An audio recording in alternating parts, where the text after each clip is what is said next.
من شرور أنفسنا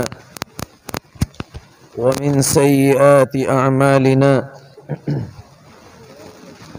من يهده الله فلا مضل له ومن يضلله فلا هادي له ونشهد أن لا إله إلا الله وحده لا شريك له ونشهد أن سيدنا ونبينا وحبيبنا وشفيعنا ومولانا محمدا عبده ورسوله صلى الله تبارك وتعالى عليه وعلى آله وأصحابه وأزواجه وذرياته وأهل بيته وبارك وسلم تسليما كثيرا كثيرا. أما بعد فأعوذ بالله من الشيطان الرجيم بسم الله الرحمن الرحيم. الحمد لله رب العالمين الرحمن الرحيم مالك يوم الدين إياك نعبد وإياك نستعين اهدنا الصراط المستقيم صراط الذين أنعمت عليهم غير المغضوب عليهم ولا الضالين. قوت عشق سے ہر پست کو بالا کر دے، قوت عشق سے ہر پست کو بالا کر دے، دہر میں اسم محمد سے اجالا کر دے. ہو نہ یہ پھول تو بلبل کا ترنم بھی نہ ہو، چمن دہر میں کلیوں کا تبسم بھی نہ ہو. یہ نہ ساقی ہو تو میں بھی نہ ہو، خم بھی نہ ہو، بزم توحید بھی دنیا میں نہ ہو، تم بھی نہ ہو. خیمہ افلاک کا استادہ اسی نام سے ہے، بزم ہستی تپش آمادہ اسی نام سے ہے. دشت میں دامن کوہسار میں، دشت میں دامن کوہسار میں آغوش میں ہے، بحر میں موج کی آغوش میں طوفان میں ہے. چین کے شہر مراکش کے بیابان میں ہے اور پوشیدہ مسلمان کے ایمان میں ہے. چشم اقوام یہ نظارہ ابد تک دیکھے، رفعت شان رفعنا لک ذکرک دیکھے صلی اللہ علیہ وسلم.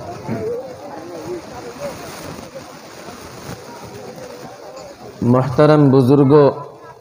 اور عزیز بھائیوں، میں نے آپ حضرات کے سامنے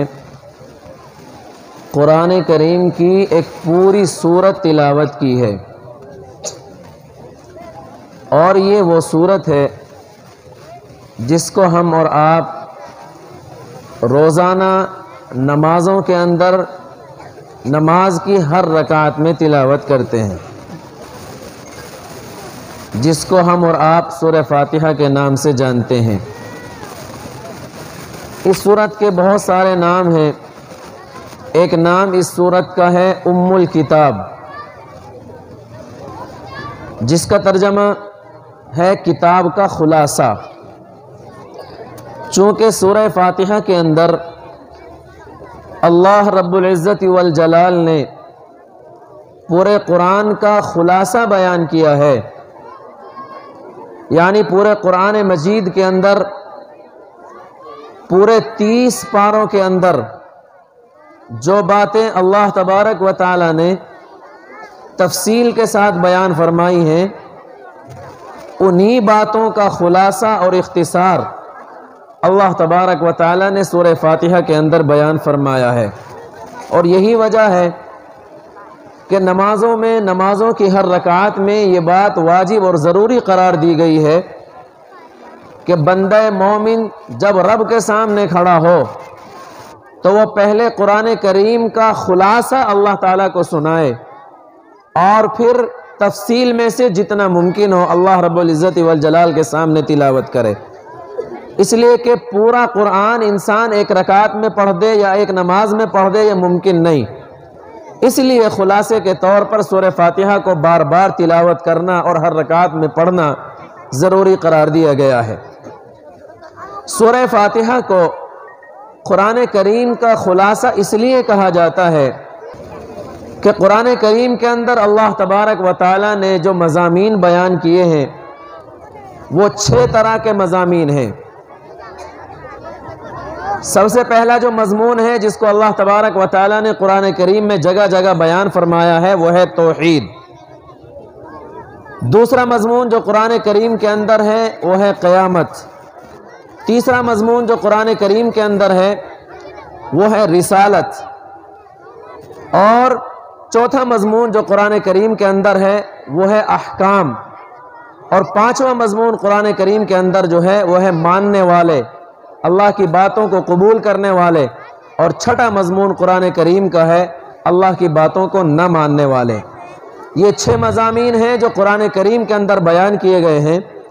انہی مضامین کا خلاصہ اللہ تبارک و تعالیٰ نے سورہ فاتحہ کے اندر ذکر کیا۔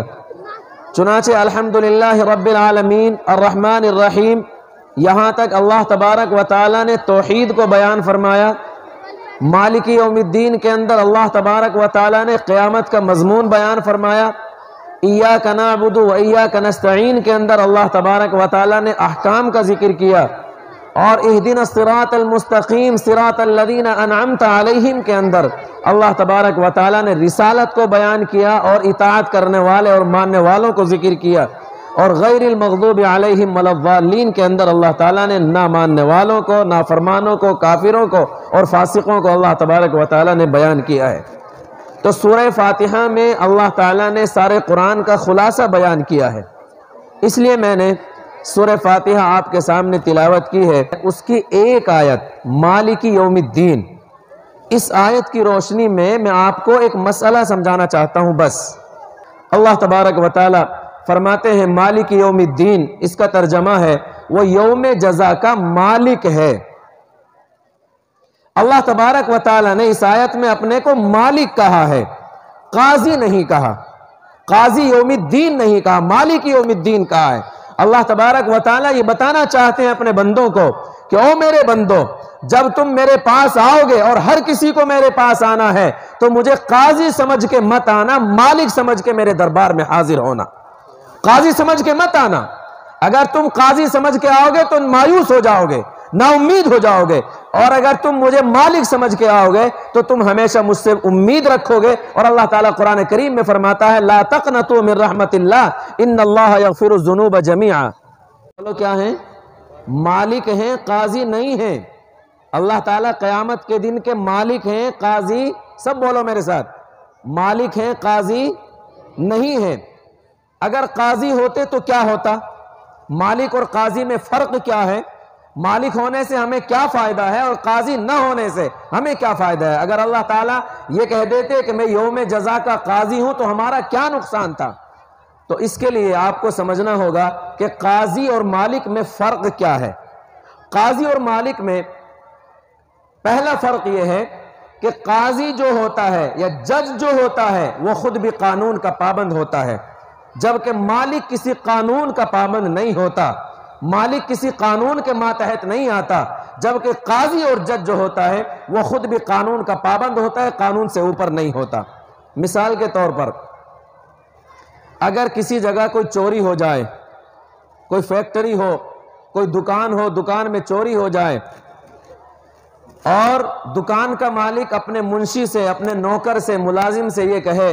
کہ بھئی چور کو پکڑ کے لاؤ، چور کو تلاش کرو۔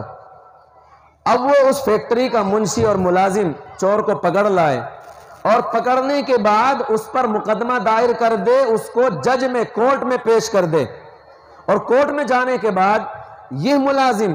یہ منشی جس نے چور کو پکڑا ہے، سارے گواہ پیش کر دے، ثبوت پیش کر دے، کپڑا جو اس نے چرایا تھا یا سامان جو چرایا تھا وہ بھی وہاں جج کے سامنے لا کر رکھ دے، تو اب یہ سارے ثبوت اور سارے دلائل اور سارے گواہوں کے فراہم ہونے کے بعد اب جج مجبور ہے کہ اس کو سزا دے۔ جج قانون کا پابند ہے کہ اس کے خلاف قانونی کارروائی کرے، جج پابند ہے کہ وہ ہمارے ملک کا، جس ملک کا جو قانون ہو اس کے تحت اس کو سزا دے۔ اگر خدا نہ خواستہ سارے گواہوں کے باوجود، سارے دلائل کے باوجود، ساری چیزیں فراہم ہونے کے باوجود جج یہ کہتا ہے کہ ٹھیک ہے، سارے گواہ بھی ٹھیک ہیں، سارے ثبوت بھی ٹھیک ہیں، سارے دلائل بھی ٹھیک ہیں، لیکن پھر بھی میں اس چور کو بری کرتا ہوں، تو اس سے فوراً پوچھا جائے گا آپ کیسے بری کر سکتے ہیں؟ اس کے بعد اگر یہ انصاف نہیں دیتا تو اس سے بڑی عدالت میں ہم ہائی کورٹ میں اس کے خلاف جا سکتے ہیں، ہائی کورٹ ہمیں انصاف دے گا۔ اگر وہاں بھی انصاف نہ ملے تو اس سے بڑی عدالت سپریم کورٹ میں جا سکتے ہیں اور یہ کہہ سکتے ہیں کہ سارے دلائل موجود ہیں، سارے گواہ موجود ہیں اور سارے ثبوت موجود ہیں، چور یہی ہے، لہٰذا اس کو سزا دینی چاہیے۔ یہ قاضی کا مسئلہ ہے۔ قاضی قانون کا پابند ہے، قانون سے ہٹ کے وہ کوئی کام نہیں کر سکتا، وہ خود بھی قانون کا پابند ہوتا ہے۔ لیکن اگر ہم اسی چور کو پکڑنے کے بعد مالک کے پاس لا کر بٹھا دیں اور دکان کے مالک سے کہیں صاحب چور یہ ہے، اور وہ مالک سارے گواہوں کو دیکھے، سارے ثبوت دیکھے، سارے دلائل کو دیکھے، اور دلائل کو دیکھنے کے بعد ملازم سے تو یہ کہے کہ ٹھیک ہے تم نے بہت اچھا کیا، تم نے چور کو پکڑ لیا، چور یہی ہے، لیکن میں اس چور کو آزاد کرتا ہوں، اس کو مہلت دیتا ہوں، چھوڑ دیتا ہوں، تو اس سے کوئی یہ نہیں کہے گا کہ جب ثبوت موجود ہیں، جب گواہ موجود ہیں، جب سارے دلائل موجود ہیں تو آپ اس کو بری کیسے کریں؟ وہ مالک ہے، مالک کو اختیار ہوتا ہے، مالک کسی قانون کا پابند نہیں ہوتا، جبکہ قاضی کسی قانون کا پابند ہوتا ہے۔ اللہ رب العزت والجلال نے اپنے بارے میں کہا کہ میں یوم الدین کا مالک ہوں، قاضی نہیں۔ اگر خدا نہ خواستہ اللہ رب العزت والجلال یہ کہہ دیتے کہ میں یوم جزا کا قاضی ہوں، تو پھر قانون کے تحت ہم جو کچھ گناہ کرتے ان سب کی سزا ہمیں ہر حال میں مل کے رہتی۔ جو گناہ کرتے وہ ہمارے خلاف ثابت ہو جاتے تو اس کی سزا ہمیں ہر حال میں مل کے رہتی، لیکن اللہ تبارک و تعالیٰ فرماتے ہیں کہ نہیں، میں قاضی نہیں ہوں، میں مالک ہوں، اگر میرا جی چاہے تو میں سزا دے سکتا ہوں، اور اگر میرا جی چاہے تو اپنے خصوصی اختیارات کو استعمال کر کے میں اپنے بندے کو، گنہگار کو میں معاف بھی کر سکتا ہوں۔ چنانچہ اللہ تبارک و تعالیٰ نے بہت سی قرآن کی آیتوں میں اللہ فرماتے ہیں یا عبادی الذین اسرفوا علی انفسہم، او میرے وہ بندو جنہوں نے اپنے اوپر ظلم کر رکھا ہے گناہوں کے ذریعے، جنہوں نے اپنے آپ کو مجرم بنا رکھا ہے گناہ کر کر کے، ہرگز میری رحمت سے مایوس نہ ہونا، ان اللہ یغفر الذنوب جمیعا، اللہ تعالیٰ سارے گناہوں کو معاف فرما دے گا۔ حدیث کے اندر آقا مدنی صلی اللہ علیہ وسلم ارشاد فرماتے ہیں، حدیث قدسی ہے کہ اللہ تبارک و تعالیٰ یہ فرماتا ہے یا ابن آدم، او میرے بندے، لو جئتنی بقراب الارض خطایا ثم لقیتنی لا تشرک بی شیئا، او میرے بندے اگر تو میرے پاس اس حال میں آئے گا کہ تو نے اپنے گناہوں کے ذریعے ساری زمین کو بھر دیا ہوگا لیکن تو شرک کر کے نہیں آیا ہوگا، اللہ فرماتے ہیں میں تیرے لیے جتنے تیرے گناہ ہیں اتنی ہی مغفرت لے کر آ جاؤں گا، تیرے سارے گناہوں کو معاف کر دوں گا، ولا ابالی، کوئی پرواہ نہیں کروں گا۔ اور پھر اللہ کے نبی فرماتے ہیں کہ آگے اللہ ارشاد فرماتے ہیں یا ابن آدم لو بلغت ذنوبک عنان السماء، اگر تیرے گناہ اتنے زیادہ ہو جائیں کہ گناہ کرتے کرتے ان گناہوں کا ڈھیر آسمان تک پہنچ جائے اور پھر تم میرے پاس آئے مجھ سے توبہ کرے تو میں ان تیرے سارے گناہوں کو معاف کر دوں گا اور مجھے کوئی پرواہ نہیں ہوگی۔ تو اللہ تبارک و تعالی یوم الدین کے مالک ہیں، قاضی نہیں ہے، اور قاضی جو ہوتا ہے وہ پابند ہوتا ہے قانون کا، وہ خود بھی اس کے ہاتھ بندھے ہوئے ہوتے ہیں قانون کے شکنجے میں، وہ قانون کے خلاف نہیں کر سکتا، جبکہ مالک اپنے اختیارات کو استعمال کر کے اپنے بندوں کو معاف بھی کر سکتا ہے، وہ ان کے گناہوں کو مٹا بھی سکتا ہے اور وہ ان کے گناہوں کو حسنات سے بھی بدل سکتا ہے۔ تو پہلا جو فرق ہے قاضی اور مالک میں وہ یہ ہے کہ قاضی قانون کا پابند ہے، مالک قانون کا پابند نہیں ہوتا۔ بتاؤ کیا فرق ہے؟ بتاؤ، آپ لوگ یاد بھی کرتے رہو کیا فرق ہے؟ قاضی قانون کا پابند ہوتا ہے، بولو بولو بولو بولو، زور سے بولو، قاضی قانون کا پابند ہوتا ہے، مالک قانون کا پابند نہیں ہوتا۔ دوسرا جو فرق ہے قاضی اور مالک میں وہ یہ ہے کہ قاضی کے سامنے اگر کوئی آدمی جا کر اپنے گناہ کا اعتراف کر لے تو اس کو کہا جاتا ہے یہ اقبالی مجرم ہے، اور اس کے خلاف اس کے اقبالیہ بیان کو ریکارڈ کر لیا جاتا ہے، درج کر لیا جاتا ہے، اور اس کی بنیاد پر اس کو سزا دی جاتی ہے۔ اگر کوئی آدمی کوئی گناہ کر کے خود ہی تھانے میں چلا جائے اور جا کر کہ مجھ سے فلاں گناہ ہوا ہے، تو وہ کہتے ہیں ٹھیک ہے تو نے اقرار کر لیا، اقرار کرنے کے بعد اس کے اوپر تشدد تو نہیں ہوتا، ظلم و زیادتی تو نہیں ہوتی، لیکن اس کو بھی جیل میں ڈالا جاتا ہے۔ اور یہ کہا جاتا ہے کہ اس نے خود اپنے گناہ کا اقرار کیا ہے۔ کسی کے خلاف کوئی مقدمہ دائر کیا جائے اور پھر وہ عدالت والے گواہ تلاش کرنے لگیں اور وہ یہ کہہ دے کہ تمہیں گواہ تلاش کرنے کی ضرورت نہیں ہے، میں اقرار کرتا ہوں مجھ سے یہ گناہ ہوا ہے، تو قاضی کا مسئلہ یہ ہے کہ قاضی اسے معاف نہیں کر سکتا، بلکہ قاضی اس کو قانون کے تحت سزا دے گا اور اقبالیہ جرم کی وجہ سے اس کو مجرم قرار دے دیا جائے گا۔ مالک کی عدالت کا قانون الگ ہے۔ مالک کی عدالت میں اگر کوئی بندہ اپنے گناہوں کا اعتراف اور اقرار کر لے اور اللہ کی عدالت میں جا کر یہ کہہ دے میرے مولا مجھ سے گناہ ہو گیا، تو پروردگار عالم نہ صرف یہ کہ معاف کر دیتا ہے بلکہ اس کے گناہوں کو نیکیوں سے بدل دیتا ہے۔ فَأُولَئِكَ يُبَدِّلُ اللَّهُ سَيِّئَاتِهِمْ حَسَنَاتٍ، جو لوگ اپنے گناہوں کا اعتراف اور اقرار کرتے ہیں اور ان پر ندامت کے آنسو بہاتے ہیں، اللہ فرماتے ہیں کہ اس کے گناہوں کو ہم حسنات سے بدل دیتے ہیں۔ حدیث میں آتا ہے ایک بندے کو لایا جائے گا، ترمذی شریف کی روایت ہے، اور اللہ تبارک و تعالی فرشتوں سے کہیں گے کہ اس کے سامنے اس کے چھوٹے چھوٹے گناہ پیش کرو۔ اس کے سامنے چھوٹے چھوٹے گناہ پیش کیے جائیں گے اور وہ ڈر رہا ہوگا کہ ابھی تو بڑے بڑے گناہ باقی ہیں، ابھی تو میرے گناہوں کا بہت بڑا رجسٹر باقی ہے۔ چھوٹے چھوٹے گناہ پیش کیے جائیں گے، اس سے پوچھا جائے گا بندے بتا کیا تو نے یہ گناہ کیا ہے؟ انکار کی گنجائش نہیں ہوگی، وہاں سب گواہ اور ثبوت موجود ہوں گے، ہمارے ہاتھ پیر حتیٰ کہ جس زمین پر گناہ کیا ہوگا یہ ساری چیزیں ہمارے خلاف گواہ ہوں گی، تو وہ اقرار کرے گا، انکار نہیں کر سکے گا۔ اللہ تبارک و تعالی سارے چھوٹے چھوٹے گناہ کو سامنے رکھنے کے بعد اس سے کہیں گے بندے ابھی تک یہ ڈر رہا ہوگا کہ ابھی تو میرے بڑے بڑے گناہ بھی باقی ہیں، وہ بھی سامنے آئیں گے۔ جب اللہ تعالیٰ فرمائیں گے کہ بندے جا، میں نے تیرے ان سارے گناہوں کو نیکیوں سے بدل دیا، معاف نہیں، گناہوں کو نیکیوں سے بدل دیا، اب وہ بندہ خود کود کے سامنے آئے گا، اللہ تعالیٰ میں نے تو بڑے بڑے گناہ کر رکھے ہیں، وہ کہاں ہیں؟ تو اللہ تبارک و تعالی حدیث میں ہے اللہ تعالیٰ مسکرائیں گے اور یہ کہیں گے کہ ٹھیک ہے، وہ گناہ بھی سامنے لائے جائیں اور ان کو بھی اللہ تعالیٰ نیکیوں سے بدل دیں گے، حسنات سے تبدیل فرما دیں گے۔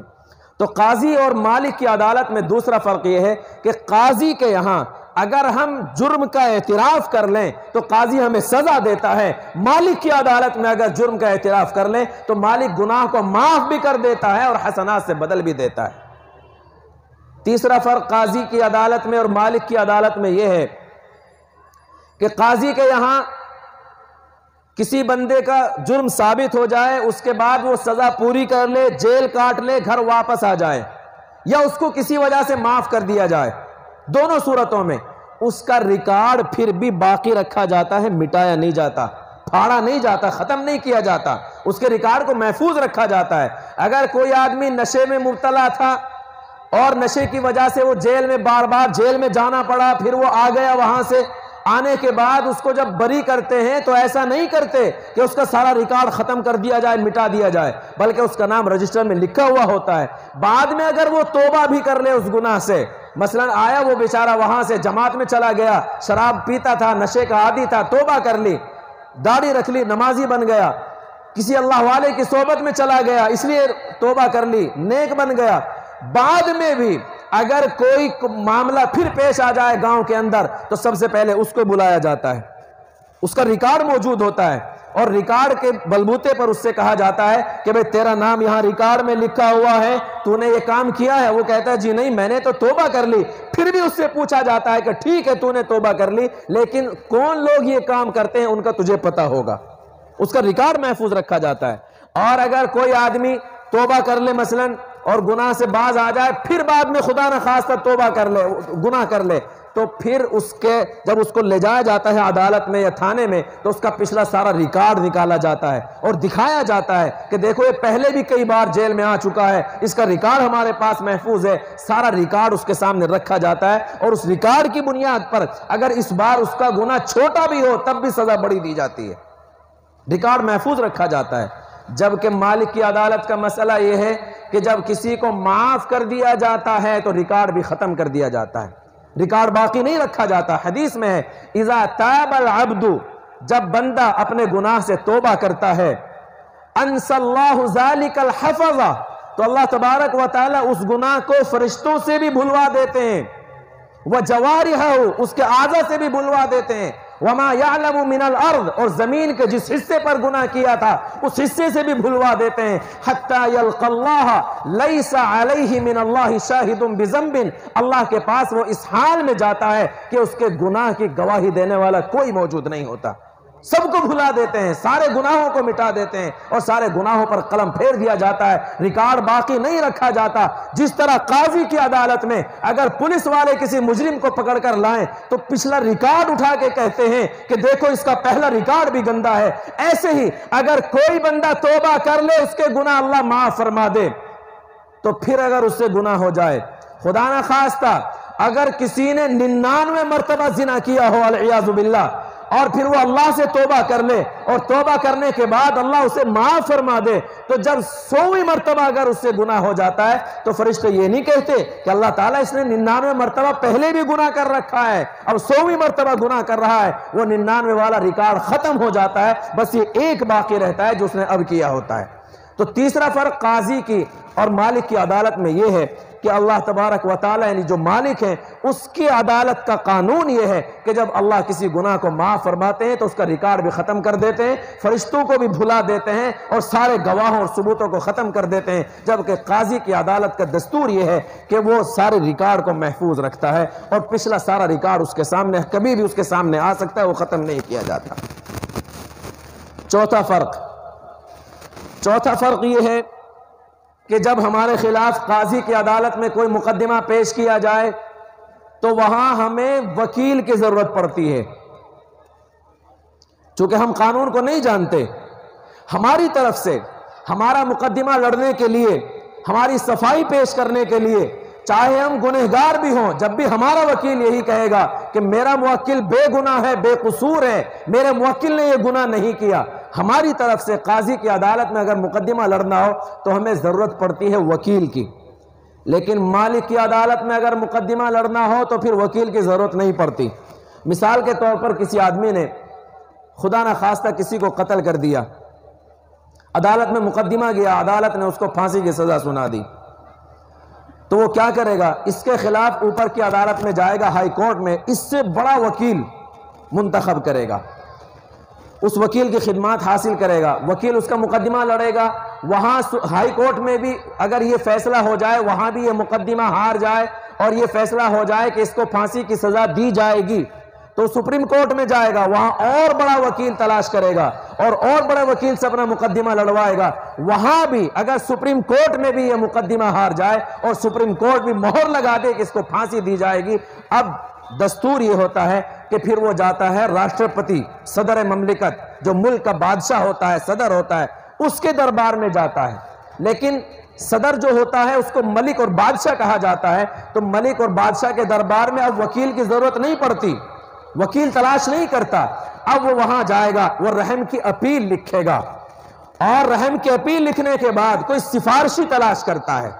کسی ایم پی کے پاس جائے گا، کسی ایم ایل اے کے پاس جائے گا، اس صدر مملکت کے کسی رشتہ دار کے پاس جائے گا اور ان کی سفارش لگوا کر وہاں جا کر یہ نہیں کہے گا کہ میں نے یہ گناہ نہیں کیا. عدالتوں میں، قاضی کی عدالت میں جب تک مقدمہ تھا تب تک وکیل کے ذریعے یہی کہا جاتا تھا کہ میں نے یہ گناہ نہیں کیا، چاہے کیا بھی ہو. لیکن صدر مملکت کے پاس جانے کے بعد اب وکیل کی ضرورت نہیں، اور نہ یہ کہنا پڑتا ہے کہ یہ کام میں نے نہیں کیا، بلکہ وہاں جا کے تو یہ کہا جاتا ہے کہ مجھ سے غلطی ہو گئی، میں نے یہ گناہ کر دیا تھا، نادانی میں مجھ سے گناہ ہو گیا، ہم آپ سے رحم کی اپیل کرتے ہیں کہ اس کو معاف کر دیا جائے، اس کی سزا کو کینسل کر دیا جائے، اس کی پھانسی کو کینسل کر دیا جائے. وہاں سفارشی کی ضرورت پڑتی ہے اور سفارشی کی بنیاد پر راشٹرپتی اور صدر مملکت اپنے اختیارات کو حاصل کر کے اگر چاہے اس کی سزا کو معاف کر دیتا ہے، نہ چاہے تو معاف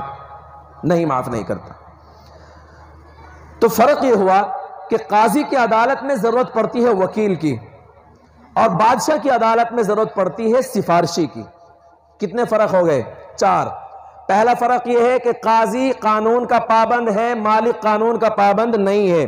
دوسرا فرق یہ ہے کہ قاضی کے یہاں اعتراف جرم کے بعد بھی سزا ملتی ہے، مالک کی عدالت میں اعتراف جرم کے بعد سزا نہیں ملتی. اور تیسرا فرق یہ ہے کہ قاضی کی عدالت میں ریکارڈ محفوظ رکھا جاتا ہے، مالک کی عدالت میں اگر معاف کر دیا تو بس اس کا ریکارڈ بھی ختم کر دیا جاتا ہے. اور چوتھا فرق یہ ہے کہ قاضی کی عدالت میں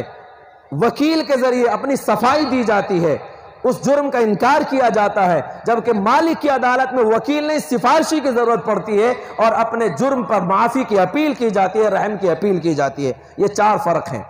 اب اللہ تبارک و تعالی اپنے بارے میں ارشاد فرماتا ہے کہ میں یوم الدین کا مالک ہوں، قاضی نہیں ہوں، لہذا جب میرے پاس آؤ گے تو ان 4 باتوں کا خیال رکھتے ہوئے آنا۔ ایک تو یہ جانتے ہوئے آنا کہ میں کسی بھی قانون کا پابند نہیں ہوں، اگر میں چاہوں اپنے سارے گنہگار بندوں کو معاف کر دوں، اور اگر میں چاہوں تو ساروں کی گرفت کرنے پہ آؤں تو سب کی گرفت کر سکتا ہوں، مجھے کوئی روک نہیں سکتا۔ دوسری بات یہ سوچتے ہوئے آنا کہ اگر تم نے میرے سامنے آ کر میرے دربار میں میرے سامنے آنے سے پہلے گناہوں کا اقرار کیا ہوگا اور اپنے گناہوں کا اعتراف کیا ہوگا تو مجھ سے امید رکھتے ہوئے آنا میں تمہیں اس اعتراف کے بعد سزا نہیں دوں گا، بلکہ میں تمہارے گناہوں کو معاف کر دوں گا۔ اور تیسری اس بات کو دھیان رکھ کے میرے پاس آنا کہ اگر تمہارے گناہوں کو میں نے معاف کر دیا اور تم نے گناہوں سے توبہ کر لی تو اب تمہارا کوئی ریکارڈ ہمارے پاس موجود نہیں ملے گا، سارے گناہ تمہارے مٹا دیے گئے ہوں گے۔ حدیث کے اندر آتا ہے، بہت عجیب حدیث ہے، ترمذی شریف کے اندر روایت ہے، اللہ کے نبی صلی اللہ علیہ وسلم فرماتے ہیں کہ جب کسی بندے سے کوئی گناہ ہو جائے ایسا کہ جس پر سزا اور حد جاری ہونی چاہیے اور دنیا میں حد جاری کر دی گئی یا دنیا میں اس کو سزا دے دی گئی یا دنیا میں اس کی بدنامگی اور رسوائی اور ذلت ہو گئی، تو یہ بندہ جب پروردگار عالم کے دربار میں جائے گا، اس مالک کی عدالت میں جائے گا، تو پروردگار عالم فرشتوں سے کہے گا، او میرے فرشتوں، میں نے اپنے اس بندے کو دنیا میں سزا دے دی تھی، لہٰذا میرے عدل کا تقاضا یہ ہے کہ اب میں دوبارہ یہاں اس کو سزا نہیں دوں گا، جاؤ میں نے اس کو معاف کر دیا۔ اور اگر کوئی بندہ ایسا ہے کہ اس سے گناہ ہوا اور دنیا میں سزا نہیں ملی، دنیا میں اس کی رسوائی نہیں ہوئی، دنیا میں ذلت کا سامنا کرنا نہیں پڑا، دنیا میں عدالت کے پاس جا کر سزا اس کو نہیں ملی، یہ بندہ اللہ کے پاس جائے گا تو اللہ تبارک و تعالیٰ کہے گا، او میرے فرشتوں، میں نے چونکہ اپنے اس بندے کو دنیا میں معاف کر دیا تھا، دنیا میں نے اس کو سزا نہیں دی تھی، لہٰذا میرے کرم کا تقاضا یہ ہے کہ جب ایک بار معاف کر دیا تو اب دوبارہ میں اس کو سزا نہیں دوں گا۔ اس کو بھی اللہ کہتے ہیں جاؤ میں نے اس کو بھی معاف کر دیا۔ تو اللہ تبارک و تعالیٰ کی عدالت میں یہ بات سوچ کر جانا۔ اور چوتھی چیز یہ سوچ کر جانا کہ اللہ تبارک و تعالیٰ کے یہاں وکیلوں کی ضرورت نہیں، اللہ تعالیٰ کے یہاں ضرورت سفارشی کی ہے۔ اللہ تعالیٰ کی عدالت میں وکیل نہیں چلے گا، اللہ تبارک و تعالیٰ کی عدالت میں سفارشی چلے گا۔ یہ 4 فرق سمجھ میں آ گئے۔ اب میں اس اصل مسئلے پر آتا ہوں۔ ہمارے مدرسوں میں اور مدارس اسلامیہ کے اندر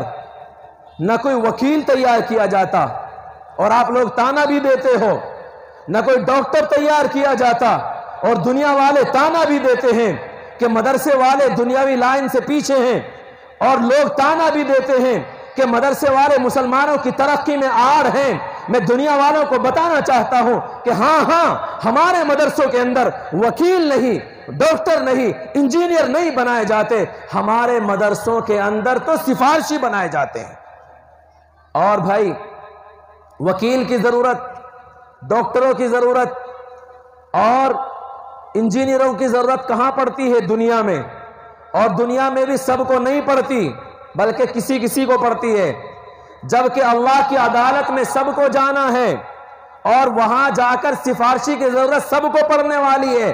تو اسکولوں کے اندر وکیل بنائے جاتے ہیں جس کی ضرورت کسی کو ہے، مدرسے میں سفارشی بنائے جاتے ہیں جس کی ضرورت ہر کسی کو ہے۔ اس سے ہر کسی کا سابقہ پڑھنا ہے، ہر کسی کا واسطہ اس سے پڑھنا ہے، اس لیے مدرسوں کے اندر سفارشی بنائے جاتے ہیں جو قیامت میں ہماری سفارش کریں گے، جو قیامت میں ہمارے کام آئیں گے۔ کیسے سفارشی؟ اللہ رب العزت والجلال فرماتے ہیں کہ اگر ان مدرسوں کے اندر آ کر کسی آدمی کے بچے نے قرآن کریم پڑھ لیا، اگر کسی کا بچہ حافظ قرآن ہو گیا، اگر کسی کے بچے نے میرا کلام سینے میں محفوظ کر لیا،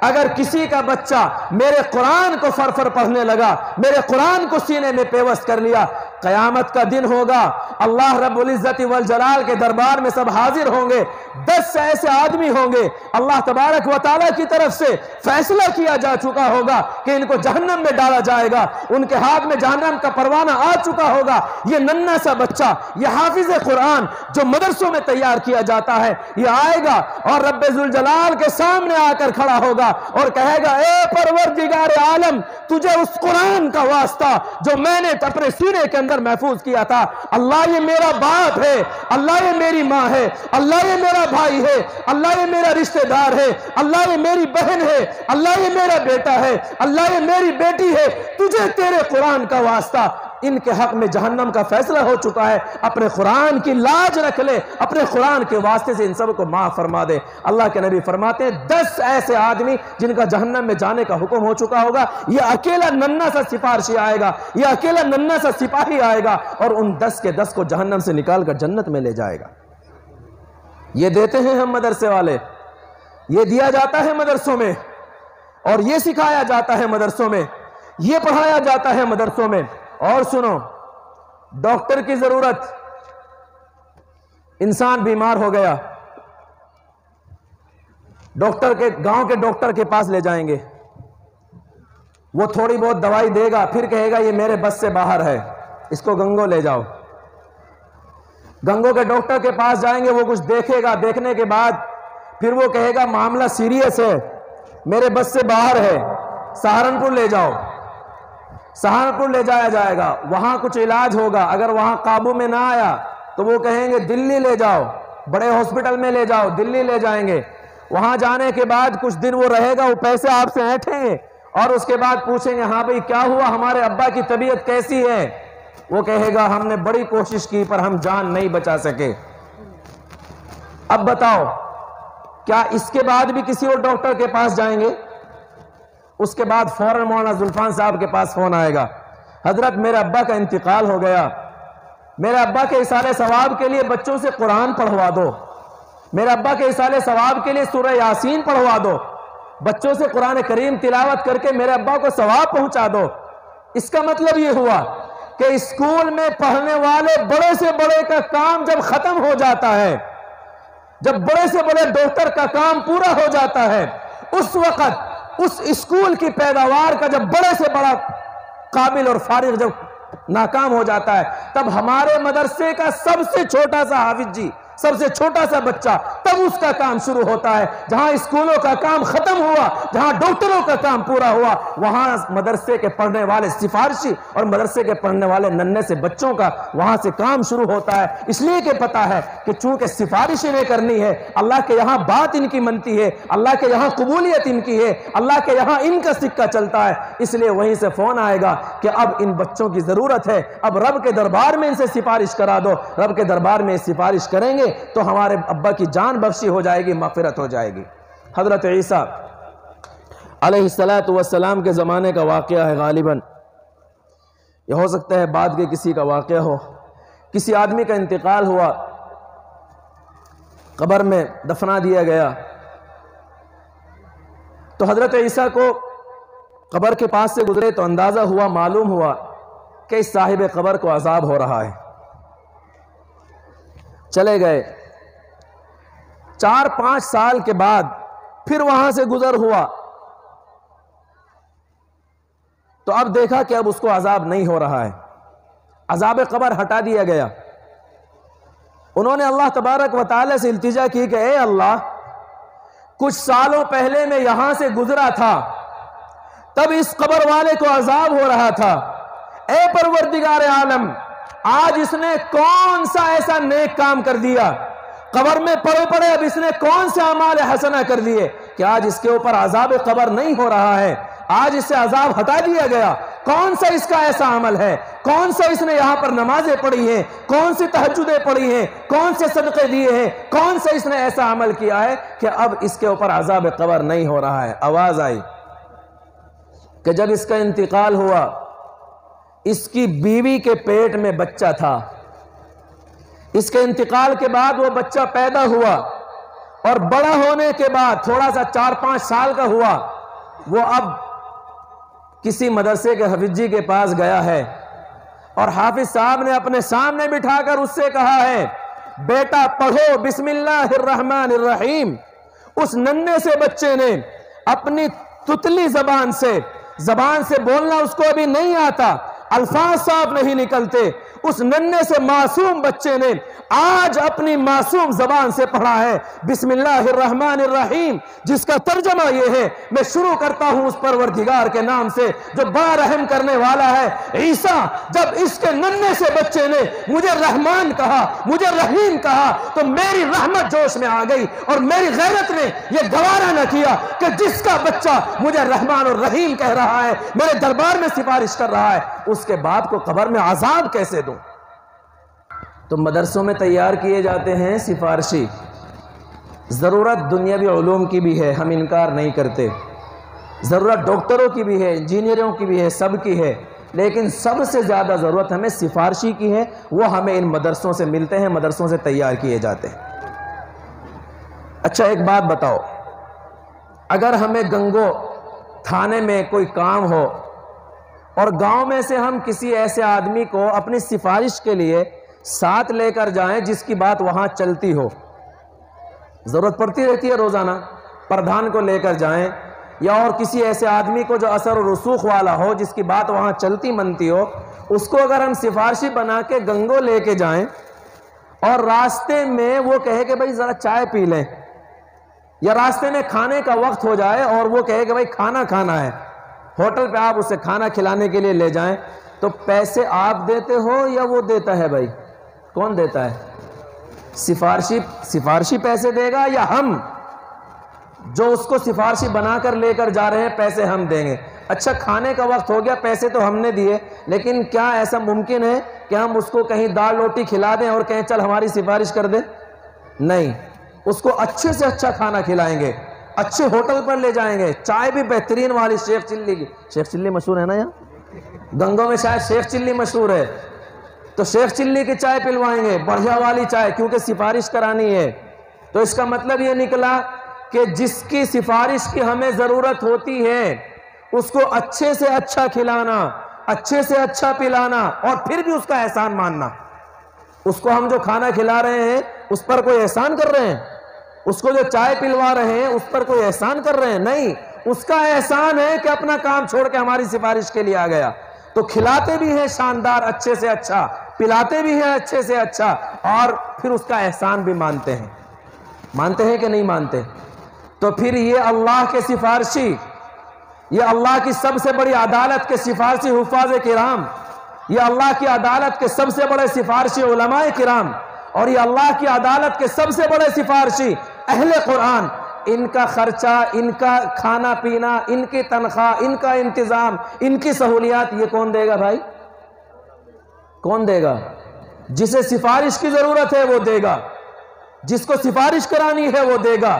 جس کو اللہ کے دربار میں اپنے گناہ معاف کرانے ہیں وہ دے گا, جس کو اللہ کے دربار میں اپنے گناہوں پر قلم چلوانا ہے وہ دے گا, جس کو اللہ کی رحمت کی ضرورت ہے وہ دے گا, جس کو قبر میں عافیت کی ضرورت ہے وہ دے گا, جس کو اللہ کے یہاں جنت کی ضرورت ہے وہ دے گا, جس کو رسول اللہ کی شفاعت کی ضرورت ہے وہ دے گا. اور جو یہ کہتا ہے کہ مجھے نہیں جانا قیامت ویامت میں, میں نہیں مانتا قیامت کو, میں نہیں جانتا قبر کو, وہ نہ دے, بالکل نہ دے مدرسوں کو. اور ایک بات یاد رکھے, میں اپنی بات کو ختم کر رہا ہوں, اگر کوئی آدمی یہ سمجھتا ہے کہ مدارس اسلامیہ کو ہم دیں گے تو یہ مدرسے چلیں گے, اگر کوئی یہ سمجھتا ہے کہ ہم نے اپنے پیسوں سے مدرسوں کو چلایا ہوا ہے, اگر کوئی یہ سمجھتا ہے کہ ہم نے اپنے پیسوں سے علماء کو, اماموں کو تنخواہیں ہم نے دی ہیں, تو یاد رکھیں آپ اپنی تنخواہوں کو بند کر دیں, اپنے عطا کو بند کر دیں. رب کعبہ کی قسم یہ مدارس چلتے آئے ہیں اور قیامت تک انشاءاللہ چلتے رہیں گے. ہم اگر روگردانی کریں گے تو اللہ تبارک و تعالی ہمیں ہٹا دے گا اور دوسری قوم ایسی لائے گا جو ہماری جیسی نہیں ہوگی. وَإِن تَتَوَلَّوْا يَسْتَبْدِلْ قَوْمًا غَيْرَكُمْ ثُمَّ لَا يَكُونُوا أَمْثَالَكُمْ. بغیر دلیل نہیں,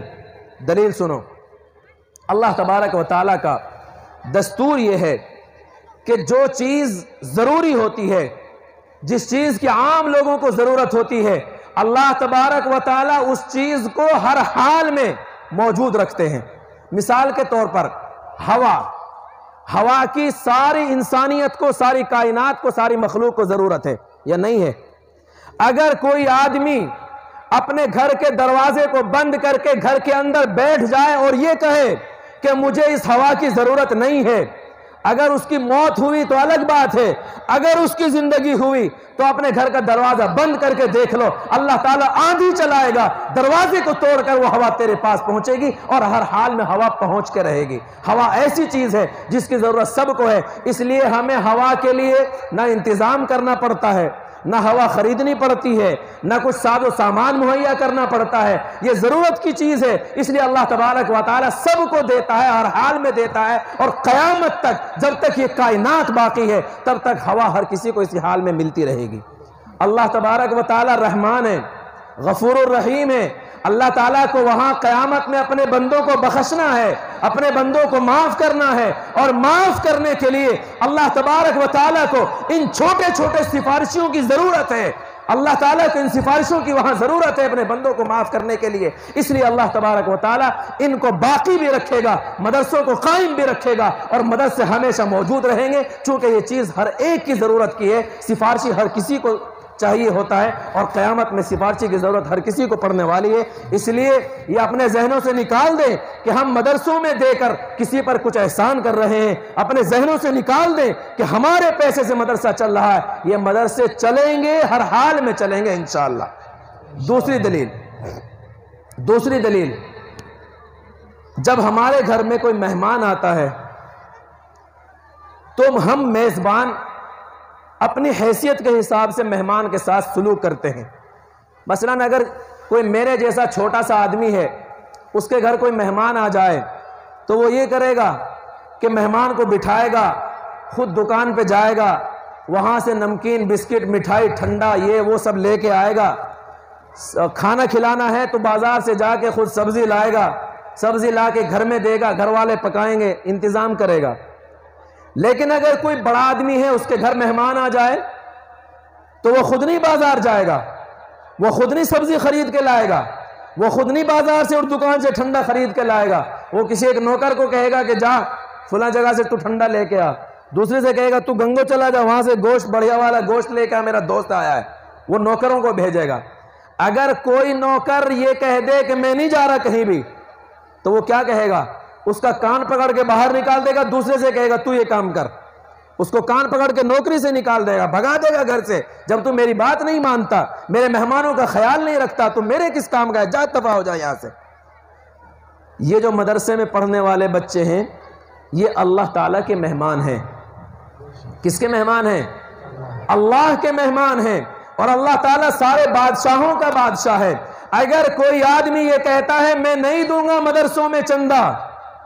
اللہ تعالیٰ کہے گا جا دفع ہو جا، تیری ضرورت نہیں، میں کسی اور کو کھڑا کر دوں گا جو میرے ان مہمانوں کی خدمت کرے گا، میں دوسرا نوکر لے آؤں گا جو میرے مہمانوں کا خیال رکھے گا، میں دوسرا ملازم رکھ لوں گا، میں کوئی اور بندہ کھڑا کر دوں گا جو میرے ان مہمانوں کی خدمت کرے گا اور اپنی جنت اور آخرت کو سنوارے گا۔ اس لیے میرے بھائیوں، یہ ہمارے محتاج نہیں ہے۔ آخری ایک واقعہ بیان کر کے اپنی بات کو ختم کرتا ہوں۔ کوئی گورنر تھے پڑوسی ملک کے، وہ مدرسے کے بچوں کو روز کھانا کھلاتے تھے، اپنے گھر سے کھانا لاتے تھے اور بچوں کو کھلاتے تھے۔ ایک دن وہ کھانا تھوڑا دیر سے لے کے آئے، بچوں کو بھوک لگی ہوئی تھی، تو وہ کھانا لے کے آ رہے تھے سر پہ رکھ کے۔ بچوں نے دیکھ لیا کہ وہ کھانا لے کے آ رہے ہیں، بچوں نے کہا وہ دیکھو ہمارا بیل آ رہا ہے۔ بچے ہوتے ہیں، کچھ بھوک بھی لگی ہوئی تھی، انہوں نے کہا دیکھو ہمارا بیل آ رہا ہے کھانا لے کے، ہمارا بیل۔ گورنر صاحب نے یہ بات سن لی، آ کے مولانا سے کہا مولانا صاحب آج کے بعد نہیں میں کھانا لاؤں گا، میں تمہارے بچوں کو کھانا بھی کھلاؤں اور ان سے بیل بھی سنوں، ان کے تانے بھی سنوں، ان کی گالیاں بھی سنوں، ان کی بدتمیزیاں بھی سہوں، میں ہی کھانا بھی کھلاؤں، مجھے یہ بیل کہتے ہیں، جاؤ میں نے آج کے بعد کھانا لاؤں گا۔ مولانا نے کہا گورنر صاحب کوئی بات نہیں، مت لانا، یہ میرے مہمان نہیں، یہ تیرے مہمان نہیں، یہ تو اللہ کے مہمان ہیں، تو نہیں لائے گا، اللہ کسی اور کو کھڑا کر دے گا، کوئی ضرورت نہیں، جاؤ مت لانا۔ رات کو گورنر صاحب سو گئے،